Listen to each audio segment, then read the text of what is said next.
আজকাল খুব শোনা যাচ্ছে কিছু মেয়েরা নাকি বিয়ে বাড়িতে অলমোস্ট ব্রাইডের মতো সেজে ব্রাইডের দিনটা নাকি খারাপ করছে। ঠিক আছে, কথাটা আমি মেনে নিলাম, হয়তো এটাই হচ্ছে। তো এই ব্যাপারে আমার দুজনকেই কিছু বলার আছে। আমি সেই মেয়েগুলোর উদ্দেশ্যে বলছি, তোমরা যখন অলমোস্ট সেজেই আসছো, তাহলে একটু কলকা মুকুট এগুলো তো পরতেই পারো, একটা ওড়না লাগাতে পারো, তাহলে তোমাদের পুরো ব্রাইড হওয়ার স্বাদটা মিটে যাবে। অন্যের বিয়েতে ব্রাইড সাজার যে স্বাদ সেটা মিটে যাবে। আর রিসেপশন ব্রাইডদের উদ্দেশ্যে বলছি, তোমরাও একটু হালকার উপর কলকা করতে পারো, নথ, একটা ওড়না নিতেই পারো। কি দরকার এত সিম্পল সাজার?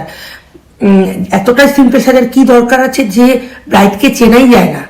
রিসেপশন ব্রাইডকে সেটাই চেনা যাচ্ছে না। তো এই দিনটা জীবনে একবারই আসে। অবশ্যই আজকাল সেজে গুজে অনেকবারই ভিডিও করছে, হয়তো 5 বছর আগে বিয়ে হয়েছে, এখন তখন অত ভিডিও ভালো করে তোলা হয়নি। এখন ইনস্টাগ্রামে দেওয়ার চক্করে ভিডিও, আবার সেজে ভেজে ভিডিও তুলছে, আবার বিয়ে অনেক সময় টিকছে না, একটা দুটো করেই নিচ্ছে ভিডিও। তাই সেটা আলাদা কথা। তো যেটা বলছিলাম, তা কি দরকার এত সিম্পল সাজার?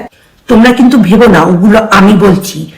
ওইসব ব্রাইডের কমেন্টের নিচে অভিজ্ঞতা সম্পন্ন দিদিরা, জ্ঞানী কাকিমারা, সিসিটিভি মাসিমারা, এরা সবাই বলছে। আমি খালি ভিডিওটা ওখান থেকে দেখে এসে, ভিডিওর মানে কমেন্টগুলো দেখে এসে তোমাদের সঙ্গে এই ভিডিওটা শেয়ার করে দিলাম।